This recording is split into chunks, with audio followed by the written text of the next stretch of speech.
Avez-vous déjà pris le temps de réfléchir à ce qui se passe après la vie? Je sais que c'est un sujet que nous essayons souvent d'éviter, mais ce que j'ai vécu, et que je vais partager avec vous maintenant, est tellement marquant que j'ai besoin que vous prêtiez une attention particulière. Ce que j'ai vu était tellement profond, tellement choquant, que cela pourrait changer à jamais la manière dont vous voyez la vie et la mort. Imaginez, un instant, un endroit où les âmes sont consumées par la douleur, un tourment sans fin. J'ai vu cela de mes propres yeux. J'ai été témoin des souffrances des âmes à des niveaux que vous ne pouvez même pas imaginer. Ce n'était pas une souffrance quelconque. C'était quelque chose d'indescriptible, d'un poids tellement lourd que même les mots les plus forts ne peuvent transmettre la gravité de ce que j'ai vu. Et le pire, c'est que cette souffrance est liée au choix que nous faisons ici, tant que nous sommes vivants. Je sais que, souvent, la vie que nous vivons ici peut être difficile et pleine d'obstacles. Mais qu'en est-il de ce qui se passe après cette vie? Que se passe-t-il lorsque nous ne choisissons pas le chemin de la foi? Ce que j'ai vu vous laissera sans mots, et la vérité que je vais vous dire pourrait vous faire réfléchir profondément à vos choix. Restez avec moi jusqu'à la fin de cette vidéo, car ce que je vais partager avec vous va ouvrir vos yeux sur quelque chose que vous n'avez peut-être jamais envisagé. Le temps d'agir, c'est maintenant. Mais avant de continuer, assurez-vous que vous êtes abonné à la chaîne, car ici, nous proposons une série de vidéos comme celle-ci qui vont vous aider à comprendre et à appréhender ces histoires poignantes de la vie d'une manière plus claire, spirituelle et profonde, comme vous ne l'avez jamais vu. Je commence cette histoire en partageant une phase de ma vie marquée par une lutte si intense qu'il semblait que le sol se dérobait sous mes pieds. C'était comme si une tempête furieuse se levait autour de moi, emportant tout sur son passage et testant chaque fibre de mon être. Les chaînes du doute et de la peur s'enroulaient autour de moi, tentant de me tirer en arrière, me faisant me demander si je réussirais vraiment à résister. C'était une bataille silencieuse, menée à l'intérieur de moi, où ma foi, que je croyais autrefois inébranlable, semblait petite et fragile. Il y a eu des jours où mon cœur criait des réponses qui ne venaient jamais, et les nuits devenaient longues, peuplées de pensées qui m'empêchaient de dormir. Le monde autour de moi était plongé dans les difficultés, et je voyais tant de gens souffrir pour différentes raisons. Un jeune homme qui, n'ayant pas les moyens de subvenir à ses besoins, s'était tourné vers le vol. Une jeune fille, désillusionnée par l'amour, envisageait le pire des chemins, le suicide.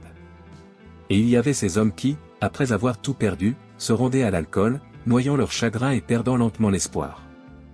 Tout cela me faisait me demander où était la justice, où était la main divine qui promettait de soulager nos douleurs. Le moment le plus critique de cette épreuve s'est produit lorsque le désespoir a finalement révélé quelque chose d'important, mon manque de foi était plus grand que je ne le pensais. J'ai réalisé que, bien que je priais et demandais de l'aide, ma confiance en Dieu avait encore des failles. Il semblait que je n'arrivais pas à voir au-delà de la douleur. Et c'est à ce moment-là, lorsque mon âme était la plus meurtrie, qu'une vérité m'a été révélée, une vérité qui ne venait pas des paroles des autres, mais de l'intérieur, comme une flamme qui surgit dans l'obscurité. L'Esprit Saint, dans sa patience infinie, a touché mon cœur et m'a donné une nouvelle compréhension. Je me suis senti envahi par une paix qui n'était pas de ce monde, quelque chose que lui seul pouvait offrir. À ce moment-là, j'ai appris que le désespoir et l'angoisse qui nous étouffent sont une occasion de nous accrocher plus fermement à Dieu. J'ai compris que, même si la vie semble injuste et chaotique, il est là, nous observant, attendant que nous lui remettions entièrement nos peurs et nos insécurités. Il voulait que je fasse confiance, que je me rende à cette confiance sans réserve. Cette révélation a non seulement changé ma façon de faire face à mes problèmes, mais aussi ma manière de regarder les difficultés des autres. J'ai commencé à voir la lutte de chacun comme un appel de Dieu, une chance de reconnaître que, sans lui, nous sommes aussi fragiles que des feuilles au vent. Je me suis souvenu de Jésus sur la croix, seul, portant le poids des péchés du monde et criant à Dieu pourquoi il l'avait abandonné. Ce moment de séparation entre Jésus et le Père, où il a assumé les péchés de l'humanité, m'a fait réaliser combien il a souffert pour que nous puissions avoir le choix de la liberté.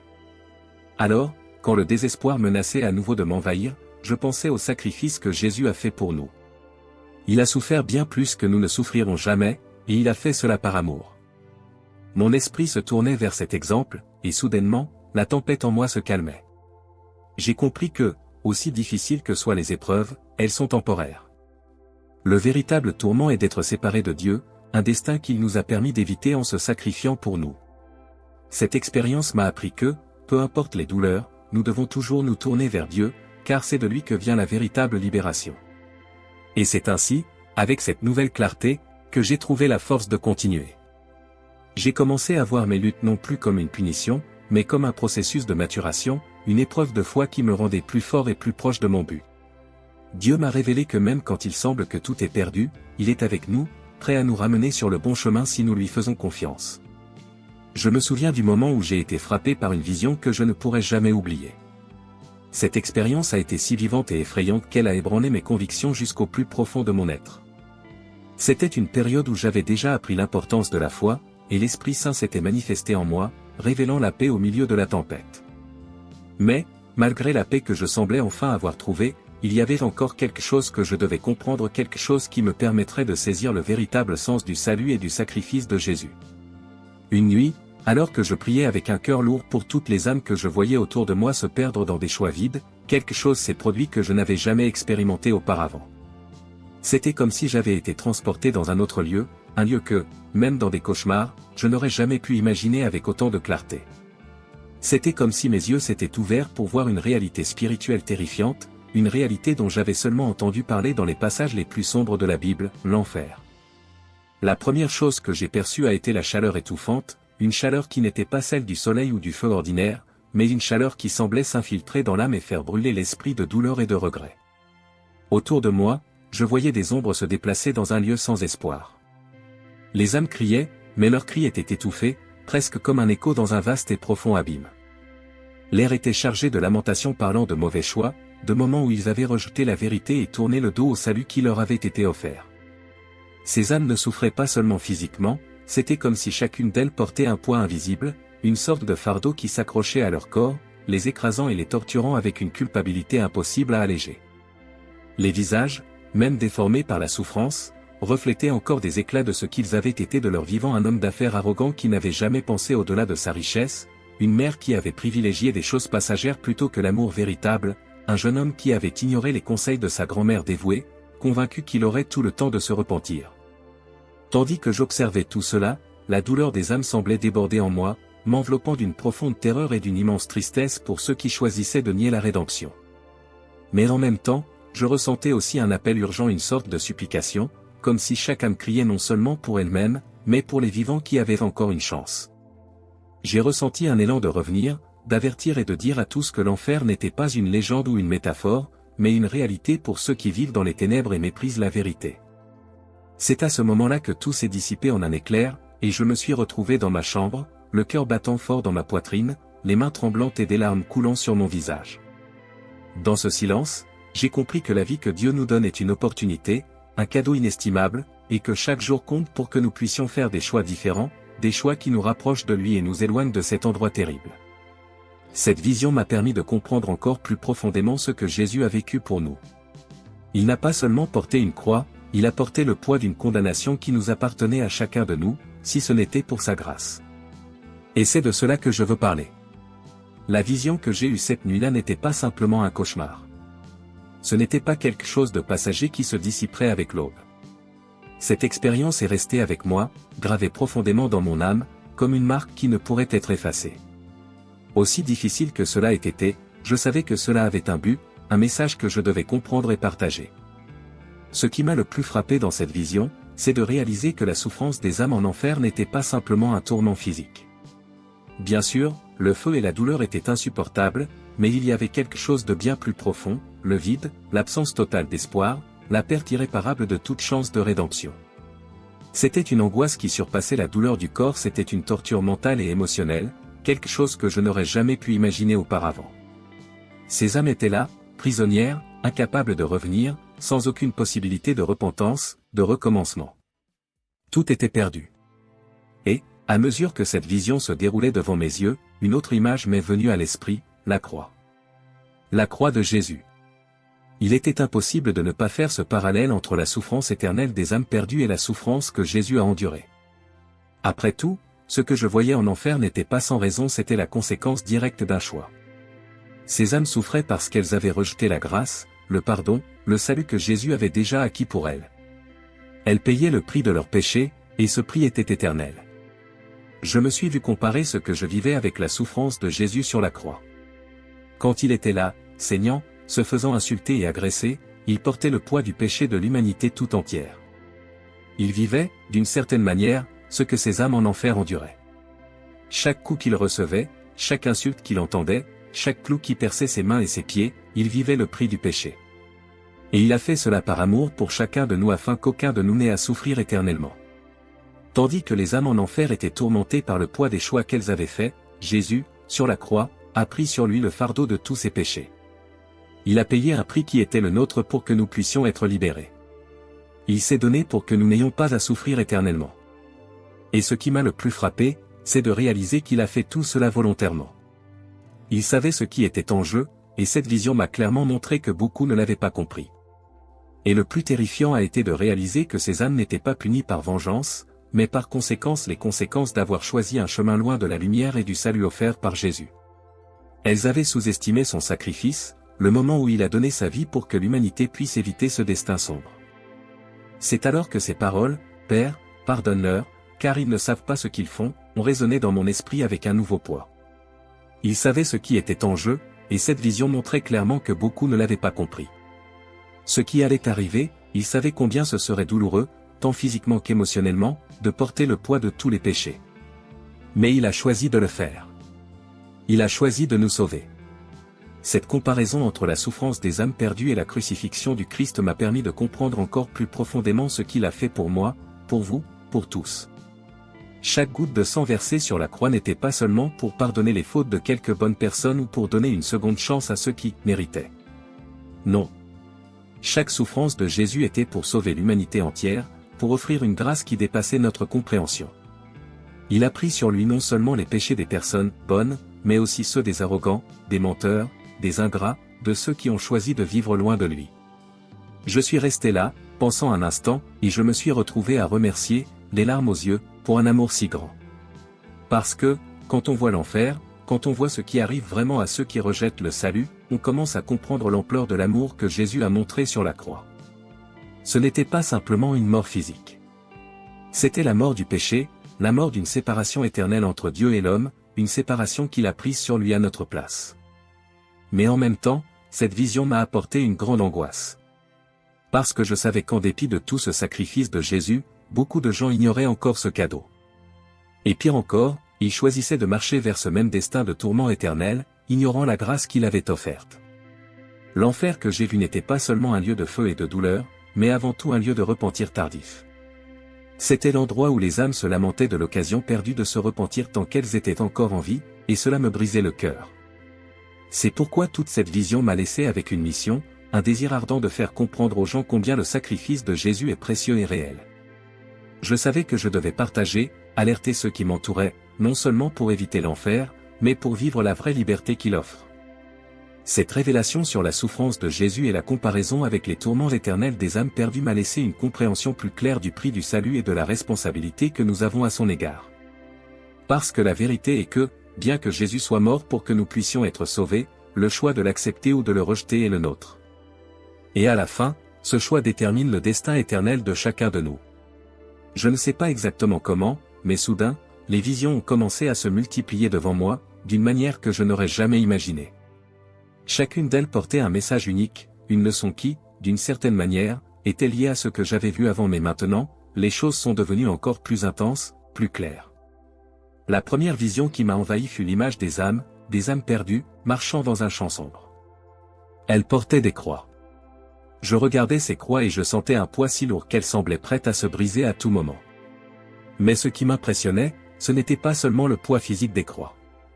Ce qui m'affectait le plus, c'était l'expression de souffrance sur les visages de ces âmes. Elles étaient là, portant un fardeau à la fois spirituel et émotionnel. Je pouvais voir dans leurs yeux, comme si elles demandaient de l'aide, comme si le poids de leur choix les écrasait. C'était comme si ces âmes ne comprenaient pas que le fardeau qu'elles portaient n'était pas à elles. Je savais que ces croix étaient un symbole des péchés qu'elles avaient commis. Le fardeau de la culpabilité, du rejet, du manque de repentance. Mais en même temps, cela m'a fait réfléchir, ces croix, qui étaient si lourdes pour elles, avaient déjà été portées par Jésus sur la croix. Il avait pris sur lui tous nos péchés. Et pourtant, ces âmes étaient toujours là, vivant comme si le sacrifice de Jésus n'avait jamais eu lieu. Elles essayaient de porter un fardeau qui nous avait déjà été ôté. La vision suivante était encore plus perturbante. J'ai vu des démons, des créatures horribles, grotesques, avec des yeux remplis de haine et un sourire malveillant qui semblait refléter le plaisir qu'ils prenaient à voir la souffrance des âmes. Il tourmentait ces âmes, les poursuivait, se moquait de leur douleur et de leur désespoir. Je pouvais sentir la peur et l'angoisse dans l'air, comme si l'atmosphère elle-même était chargée d'un tourment invisible. Et je savais, d'une manière ou d'une autre, que ces démons ne tentaient pas seulement de détruire les âmes physiquement. Ils tentaient de détruire quelque chose d'encore plus profond, l'espoir. Ils voulaient que ces âmes croient que le salut n'était plus possible, que leur souffrance était éternelle et sans fin. Ce qui m'a le plus choqué, c'est de voir comment ils manipulaient ces âmes, comment ils les faisaient croire qu'il n'y avait plus d'échappatoire, qu'elles étaient perdues à jamais. C'est alors qu'une autre vision m'a pris par surprise. J'ai vu, clairement, l'image de Jésus sur la croix. Mais ce qui m'a profondément marqué, c'était son expression. Je savais au fond de mon être qu'il n'était pas là seulement pour ceux qui étaient vivants sur terre. Il était là aussi pour ceux qui souffraient en enfer. La douleur qu'il ressentait sur la croix n'était pas seulement physique, c'était la douleur de porter le péché du monde entier, passé, présent et futur. Il était là, souffrant, non à cause de sa propre culpabilité, mais pour que ceux qui étaient perdus, qui se trouvaient dans cette obscurité, puissent être sauvés. Et ce que je ressentais à chaque nouvelle vision, c'est que toutes ces images, les âmes portant des croix, les démons tourmentant, l'angoisse de Jésus était comme un grand avertissement. Elles étaient là pour montrer le vrai poids du péché, ce qu'il cause dans la vie d'une personne, et la souffrance éternelle qu'il apporte, s'il n'est pas traité, s'il n'est pas reconnu.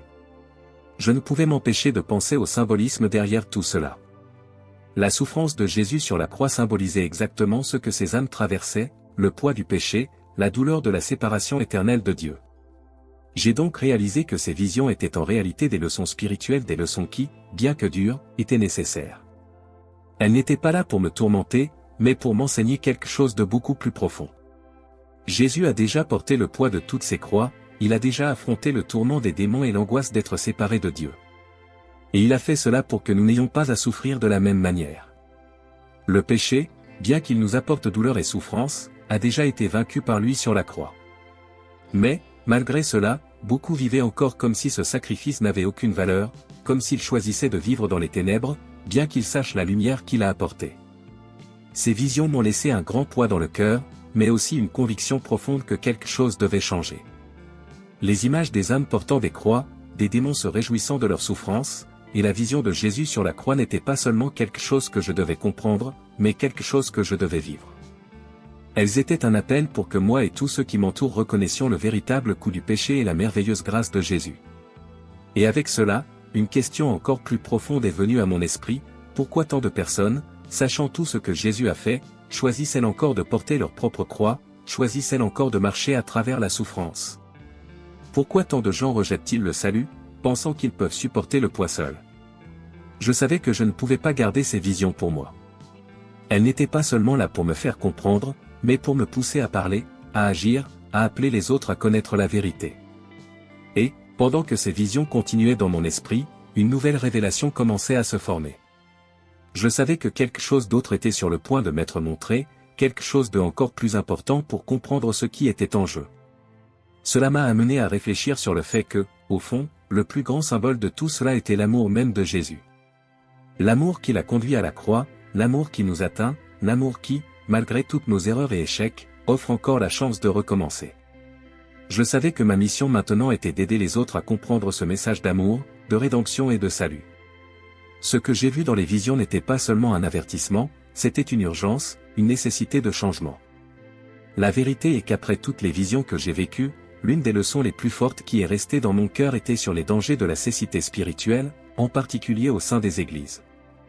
Je n'imaginais pas qu'une chose aussi réelle et urgente pourrait se produire là, au sein même du corps du Christ.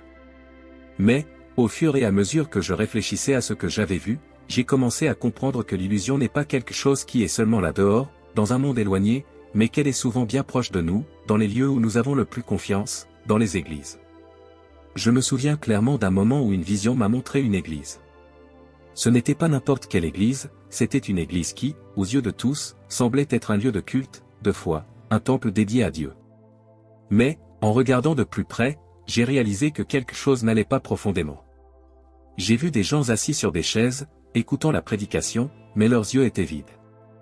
Il n'y avait pas de lumière sur leur visage. Et plus je regardais, plus je réalisais que les enseignements qui étaient transmis n'étaient pas les enseignements de Jésus.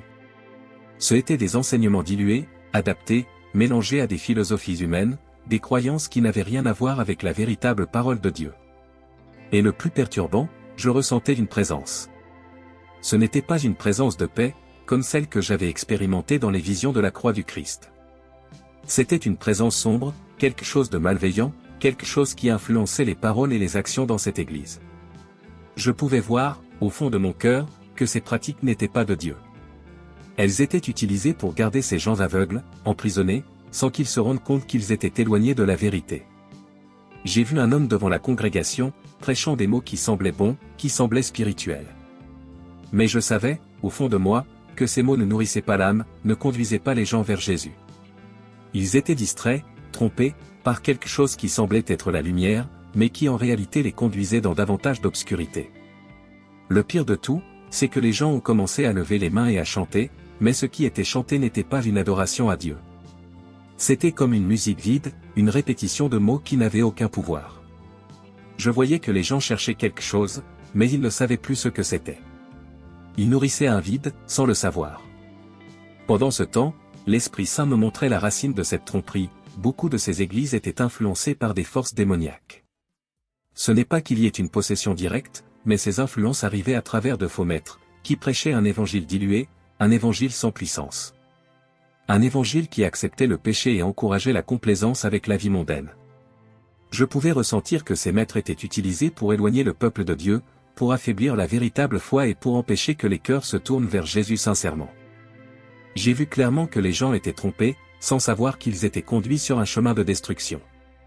Comme s'ils étaient nourris de poison, mais personne ne le voyait parce que le poison était déguisé en quelque chose de doux, de quelque chose d'acceptable. Et, même s'ils avaient de bonnes intentions, ils étaient éloignés de la vérité et, au lieu de grandir spirituellement, ils étaient stagnants. Ils vivaient une foi superficielle, une foi d'apparence, sans la véritable transformation qui vient de l'œuvre de l'Esprit Saint. Et bien sûr, je ne pouvais pas m'empêcher de penser à la façon dont ces églises reflétaient ce que j'avais vu dans les visions de l'enfer. Les âmes là-bas portaient le poids de leurs péchés, rejetant le salut, sans savoir que la véritable liberté était là, devant elles.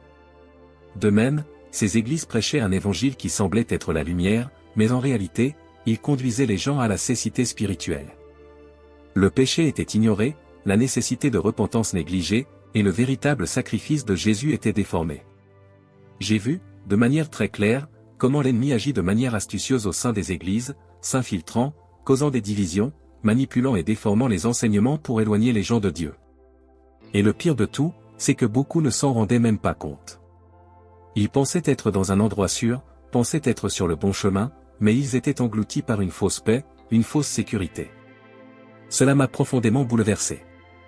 J'ai commencé à me demander comment, au sein de l'Église, les gens pouvaient être si aveugles, si mal préparés à discerner la vérité. J'ai vu comment beaucoup de ces congrégations étaient remplies d'un type de spiritualité superficielle, une foi qui ne reposait pas sur la parole de Dieu, mais sur des sentiments et des expériences vides. Cela m'a amené à une réflexion profonde sur ce que signifie vraiment être chrétien. Il ne s'agit pas simplement d'être dans un temple, de faire partie d'une congrégation. Être chrétien, c'est vivre une vie transformée, c'est chercher la vérité de Dieu de tout son cœur, c'est vivre une foi authentique qui nous conduit à être plus semblable à Christ. Et, tandis que ces visions continuaient à surgir devant moi, un sentiment d'urgence envahissait mon être. Je savais que Dieu me montrait tout cela pour une raison, pour alerter les gens, pour les faire éveiller à l'illusion qui se déguise souvent en vérité. La vérité de Dieu est claire, elle ne nécessite ni ajout ni modifications humaines. Jésus est le chemin, la vérité et la vie. Il n'y a pas d'autre voie. Il n'y a pas d'autre vérité. En réfléchissant à ces choses, une question me hantait, combien de personnes sont trompées sans même s'en rendre compte? Combien de personnes sont dans des églises remplies de pratiques et d'enseignements erronés, pensant servir Dieu, alors qu'en réalité, elles sont détournées de sa véritable volonté? Le plus effrayant, c'est que, tout comme les âmes en enfer, elles peuvent être aveugles, pensant être en paix, mais marchant vers le gouffre. Je savais que je ne pouvais pas me taire. Il fallait que je parle, il fallait que je partage ce que Dieu m'avait montré. Les gens doivent comprendre les dangers de la cécité spirituelle, surtout au sein des églises. Ils doivent être avertis contre les faux enseignements, contre l'acceptation de pratiques qui ne viennent pas de Dieu, et contre la fausse paix qui est offerte sans véritable repentance et soumission à Christ. La vérité de Dieu, la véritable liberté que nous trouvons en Jésus, ne peut être déformée. Nous ne devons pas laisser le mensonge envahir ce qui est sacré. Je me souviens comme si c'était hier. J'étais dans un culte, l'un de ces moments de louange où l'on s'attend à avoir une rencontre authentique avec Dieu. Mais ce jour-là, quelque chose n'allait pas. Je ressentais un poids dans l'atmosphère, une sensation étrange, comme si l'environnement était chargé de quelque chose d'impur. C'est alors qu'au cours de la prière, Dieu m'a révélé la vérité. J'ai commencé à voir des éclairs, des images nettes de dirigeants spirituels qui, au lieu de guider le troupeau, étaient utilisés pour tromper. J'ai vu des pasteurs manipulant les fidèles, promettant des bénédictions en échange d'offrandes généreuses, créant une fausse sensation de prospérité. Ils parlaient de l'amour de Dieu, mais leurs actions étaient égoïstes. Leurs paroles, au lieu de libérer, emprisonnaient les cœurs. Et le pire de tout, c'est qu'en arrière-plan, il y avait une force malveillante, quelque chose d'invisible mais indiscernable, comme une ombre qui se glissait derrière chaque mouvement faux. Je voyais des membres sincères, ceux qui cherchaient vraiment Dieu, être engloutis par ce mensonge, croyant qu'ils faisaient la bonne chose. Il est difficile d'expliquer ce que j'ai ressenti, car c'était comme si toute la vérité était déformée devant mes yeux. Dieu m'a fait comprendre que cette corruption n'était pas quelque chose de nouveau. L'histoire se répétait, depuis des siècles, l'ennemi tente de déformer l'Église et d'éloigner les gens du véritable message du Christ. Mais en même temps, cette révélation était aussi un appel à la vigilance. Il m'a montré que nous ne pouvons pas accepter n'importe quelle parole venant d'un pupitre sans avant de nous poser la question, cela vient-il de Dieu? Nous devons être sages, comme le dit la Bible, en prouvant toutes choses, afin de ne pas être trompés. Le sentiment d'impuissance était grand, mais il y avait aussi quelque chose dans mon cœur qui me disait que je devais partager ce que j'avais vu, car cette corruption n'affectait pas seulement ceux qui m'entouraient, elle pouvait tous nous affecter. Et nous ne pouvons pas rester silencieux face à cela, car notre vraie foi est en jeu. Cette tromperie n'est pas seulement une question de doctrine, c'est une question de salut. Après cela, j'ai vu la vie d'un jeune se transformer devant mes yeux, et l'impact que cela a eu sur moi a été profond. Ce jeune homme, que je vais appeler Jean, était quelqu'un qui, comme beaucoup d'entre nous, cherchait plus ce que le monde avait à offrir que la volonté de Dieu. Il vivait pour les plaisirs momentanés, s'éloignant de tout ce qui était sacré, méprisant les conseils des plus âgés et, surtout, ignorant les appels de Dieu à une vie de transformation. L'histoire de Jean a commencé à changer de manière tragique. Il a perdu son père dans un accident, une perte qui l'a laissé complètement perdu. La douleur de voir sa famille brisée l'a consumé, et dans un acte désespéré, il est allé encore plus loin dans les choses qui savaient ne le mener nulle part. L'alcool, les mauvaises amitiés, la rébellion. Il s'éloignait de plus en plus de Dieu, comme si la douleur était une punition et qu'il ne méritait pas l'amour que Jésus offre. Mais l'histoire ne s'est pas arrêtée là. Un jour, dans un moment de profonde solitude, lorsqu'il pensait qu'il n'y avait plus d'espoir, Dieu fit quelque chose que je n'oublierai jamais. Il eut une vision, quelque chose de tellement vif et réel qu'il avait l'impression d'être là, au milieu d'un champ, seul, dans l'obscurité. C'est alors qu'il entendit une voix douce, mais ferme, lui dire « Jean, tu cherches là où tu ne peux pas trouver. Je suis ta seule réponse. » Au début, il n'y crut pas. Il pensa que c'était juste un moment de confusion. Mais ce moment fut un tournant pour lui. Il commença à comprendre que la souffrance, la douleur, la perte et le vide qu'il ressentait n'étaient pas des châtiments, mais des opportunités de transformation. Chaque larme qu'il versa, chaque nuit d'angoisse, façonnait d'une manière ou d'une autre son cœur, le préparant à quelque chose de plus grand. J'ai vu Jean se relever du fond du gouffre, petit à petit. Il ne cherchait plus de consolation dans l'alcool ou dans les fausses promesses du monde. Il commença à chercher en Dieu une raison de vivre. Il comprit que la douleur qu'il avait ressentie n'était pas pour le détruire, mais pour briser les chaînes de l'orgueil et de la rébellion qu'il avait dans son cœur. Dieu le modelait, le purifiait, et il commença à voir la vie d'une manière nouvelle. Jean, qui était autrefois un jeune perdu, est maintenant un exemple de la façon dont la douleur peut nous conduire à une croissance spirituelle profonde. Il témoignait de tout ce qu'il avait souffert, mais aussi de tout ce que Dieu l'avait restauré. Et le plus beau, c'est qu'il n'a pas seulement trouvé un but pour sa vie, mais il est aussi devenu un instrument entre les mains de Dieu, aidant les autres à trouver la même transformation qu'il a vécue. J'ai vu la transformation de Jean, et cela m'a donné un sens renouvelé de l'espoir. Dieu utilise la douleur pour nous façonner, pour nous rendre plus forts, plus humbles, plus proches de lui. Peu importe combien nous pouvons tomber bas, il sera toujours là, nous attendant pour nous relever et nous guider vers une vie meilleure. Et c'est ce qui reste dans mon esprit jusqu'à aujourd'hui, la douleur que nous affrontons, bien que difficile, peut être la clé de notre croissance spirituelle, si nous savons lui remettre nos blessures et lui permettre de les transformer. Eh bien, nous approchons de la fin de cette histoire, mais avant cela, j'ai remarqué que vous n'avez pas encore mis de « j'aime » sur cette vidéo. C'est très important pour que YouTube continue de diffuser nos contenus et ainsi nous pourrons continuer à vous alerter et à vous bénir. Donc, mettez un « j'aime » sur cette vidéo, c'est gratuit, merci. Continuons. Je veux vous dire, avec toute la sincérité de mon cœur, que le choix de suivre un chemin de foi véritable n'est pas seulement une question d'un moment ou d'une décision passagère.